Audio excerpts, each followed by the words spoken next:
President Faust, members of the Harvard Corporation and the Board of Overseers, members of the faculty, proud parents, and above all, graduates. The first thing I would like to say is thank you. Not only has Harvard given me an extraordinary honor, but the weeks of fear and nausea I have endured at the thought of giving this commencement address have made me lose weight.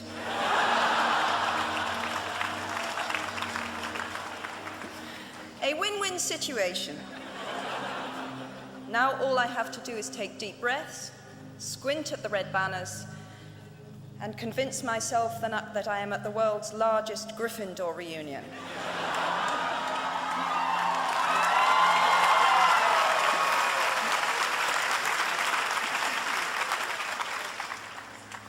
Delivering a commencement address is a great responsibility, or so I thought, until I cast my mind back to my own graduation. The commencement speaker that day was the distinguished British philosopher, Baroness Mary Warnock. Reflecting on her speech has helped me enormously in writing this one, because it turns out that I can't remember a single word she said.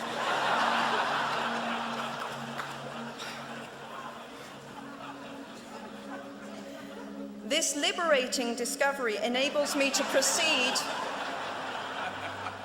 without any fear that I might inadvertently influence you to abandon promising careers in business, the law, or politics for the giddy delights of becoming a gay wizard.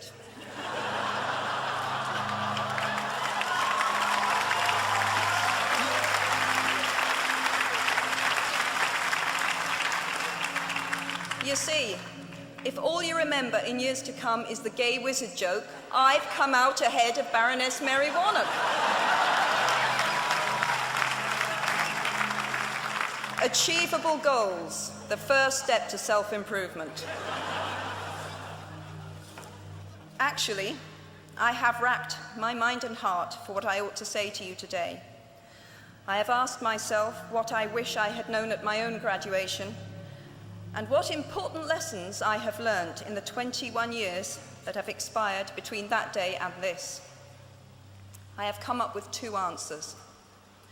On this wonderful day when we are gathered together to celebrate your academic success, I have decided to talk to you about the benefits of failure. And as you stand on the threshold of what is sometimes called real life, I want to extol the crucial importance of imagination. These may seem quixotic or paradoxical choices, but bear with me. Looking back at the 21-year-old that I was at graduation is a slightly uncomfortable experience for the 42-year-old that she has become. Half my lifetime ago, I was striking an uneasy balance between the ambition I had for myself and what those closest to me expected of me. I was convinced that the only thing I wanted to do, ever, was write novels. However, my parents, both of whom came from impoverished backgrounds and neither of whom had been to college, took the view that my overactive imagination was an amusing personal quirk that would never pay a mortgage or secure a pension.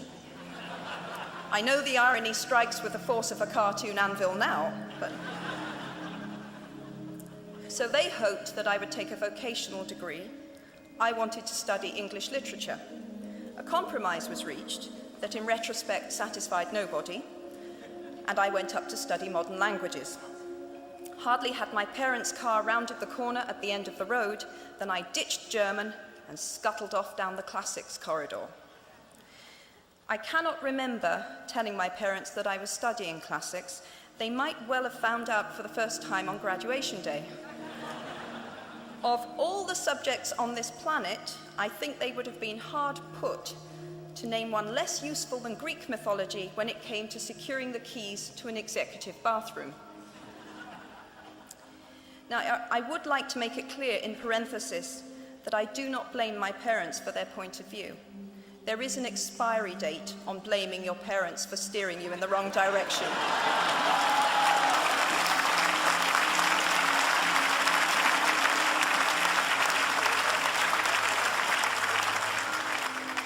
The moment you are old enough to take the wheel, responsibility lies with you. What is more, I cannot criticize my parents for hoping that I would never experience poverty. They had been poor themselves, and I have since been poor. And I quite agree with them that it is not an ennobling experience. Poverty entails fear and stress, and sometimes depression. It means 1,000 petty humiliations and hardships. Climbing out of poverty by your own efforts, that is something on which to pride yourself, but poverty itself is romanticized only by fools. What I feared most for myself at your age was not poverty, but failure. At your age, in spite of a distinct lack of motivation at university, where I had spent far too long in the coffee bar writing stories and far too little time at lectures, I had a knack for passing examinations, and that, for years, had been the measure of success in my life and that of my peers. Now, I am not dull enough to suppose that because you are young, gifted, and well-educated, you have never known heartbreak, hardship, or heartache. Talent and intelligence never yet inoculated anyone against the caprice of the fates, and I do not for a moment suppose that everyone here has enjoyed an existence of unruffled privilege and contentment. However, the fact that you are graduating from Harvard suggests that you are not very well acquainted with failure. You might be driven by a fear of failure quite as much as a desire for success. Indeed, your conception of failure might not be too far removed from the average person's idea of success. So high have you already flown.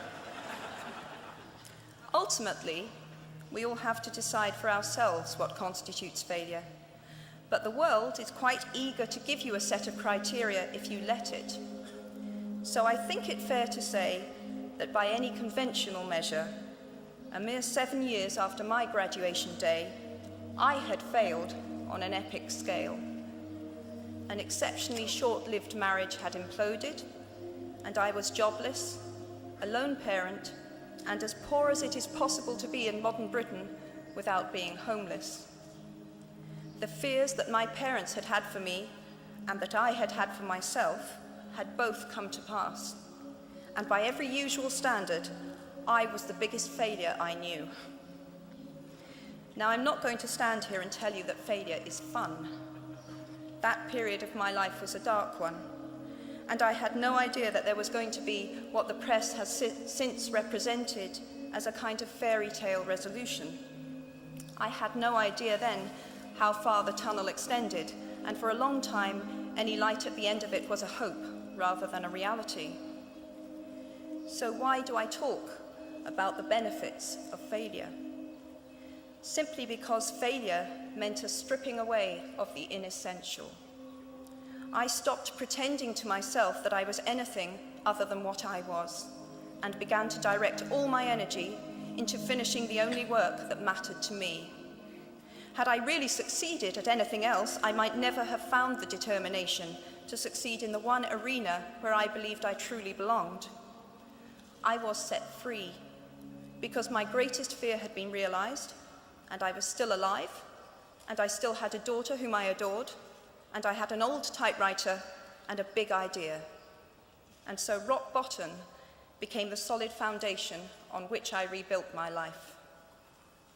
You might never fail on the scale I did, but some failure in life is inevitable.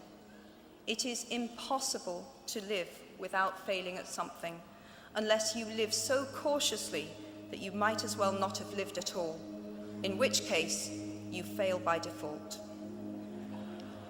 Failure gave me an inner security that I had never attained by passing examinations. Failure taught me things about myself that I could have learned no other way. I discovered that I had a strong will, and more discipline than I had suspected. I also found out that I had friends whose value was truly above the price of rubies.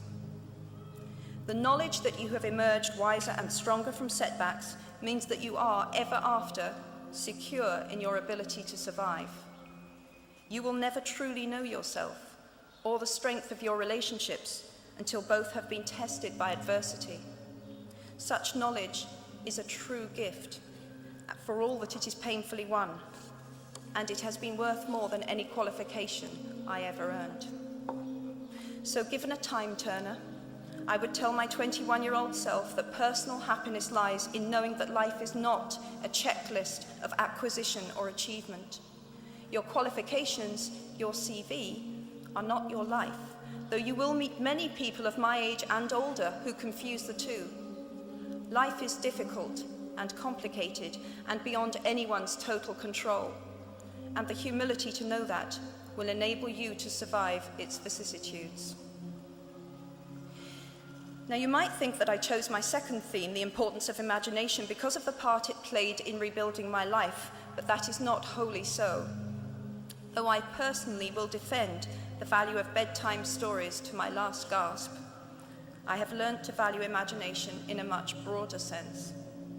Imagination is not only the uniquely human capacity to envision that which is not, and therefore the fount of all invention and innovation.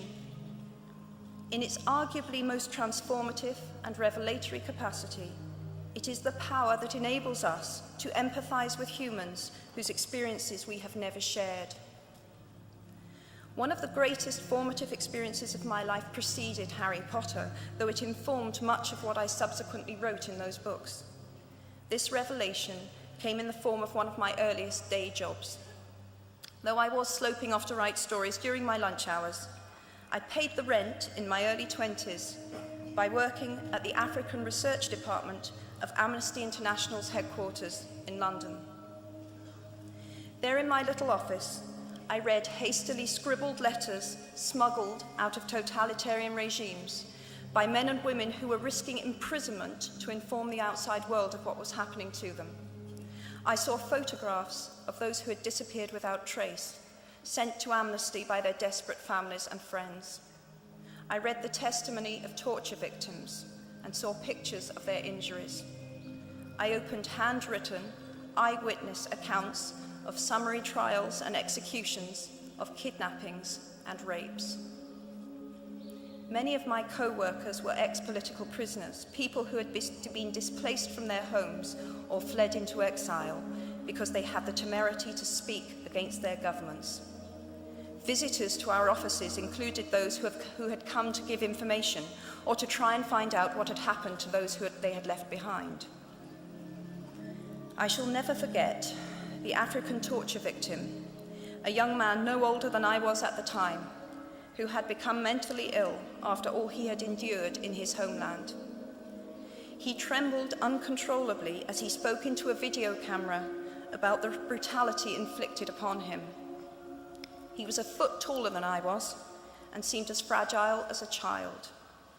I was given the job of escorting him back to the underground station afterwards, and this man, whose life had been shattered by cruelty, took my hand with exquisite courtesy and wished me future happiness. And as long as I live, I shall remember walking along an empty corridor and suddenly hearing, from behind a closed door, a scream of pain and horror such as I have never heard since.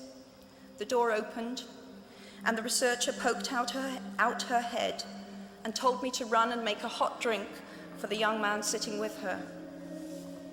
She had just had to give him the news that in retaliation for his outspokenness against his country's regime, his mother had been seized and executed. Every day of my working week in my early 20s, I was reminded how incredibly fortunate I was to live in a country with a democratically elected government, where legal representation and a public trial were the rights of everyone. Every day, I saw more evidence about the evils humankind will inflict on their fellow humans to gain or maintain power.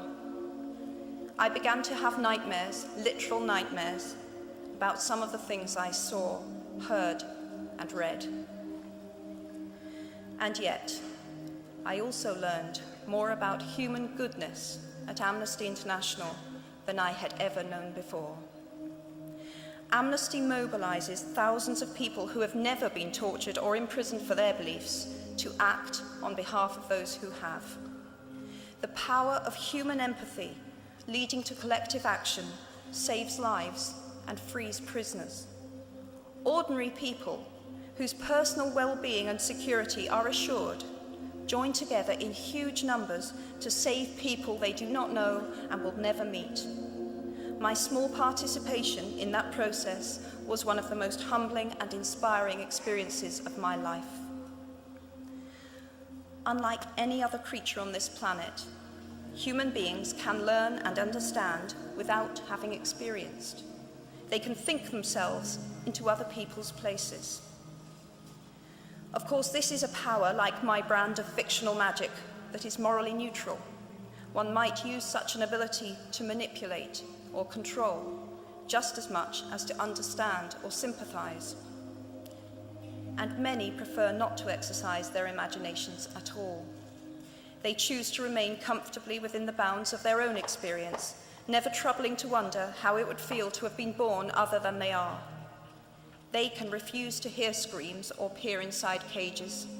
They can close their minds and hearts to any suffering that does not touch them personally.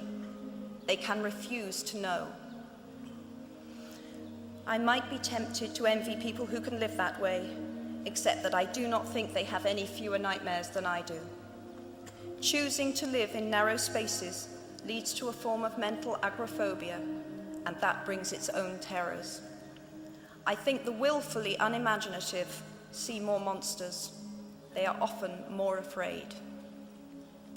What is more, those who choose not to empathize enable real monsters, for without ever committing an act of outright evil ourselves, we collude with it through our own apathy. One of the many things I learned at the end of that classics corridor down which I ventured at the age of 18 in search of something I could not then define was this, written by the Greek author Plutarch. What we achieve inwardly will change outer reality. That is an astonishing statement, and yet proven 1,000 times every day of our lives. It expresses in part our inescapable connection with the outside world, the fact that we touch other people's lives simply by existing. But how much more are you, Harvard graduates of 2008, likely to touch other people's lives? Your intelligence, your capacity for hard work, the education you have earned and received give you unique status and unique responsibilities. Even your nationality sets you apart. The great majority of you belong to the world's only remaining superpower. The way you vote, the way you live, the way you protest, the pressure you bring to bear on your government has an impact way beyond your borders. That is your privilege and your burden. If you choose to use your status and influence to raise your voice on behalf of those who have no voice, if you choose to identify not only with the powerful but with the powerless, if you retain the ability to imagine yourself into the lives of those who do not have your advantages, then it will not only be your proud families who celebrate your existence, but thousands and millions of people whose reality you have helped change. We do not need magic to transform our world. We carry all the power we need inside ourselves already. We have the power to imagine better. I am nearly finished. I have one last hope for you, which is something that I already had at 21. The friends with whom I sat on graduation day have been my friends for life. They are my children's godparents, the people to whom I've been able to turn in times of real trouble, people who have been kind enough not to sue me when I took their names for Death Eaters.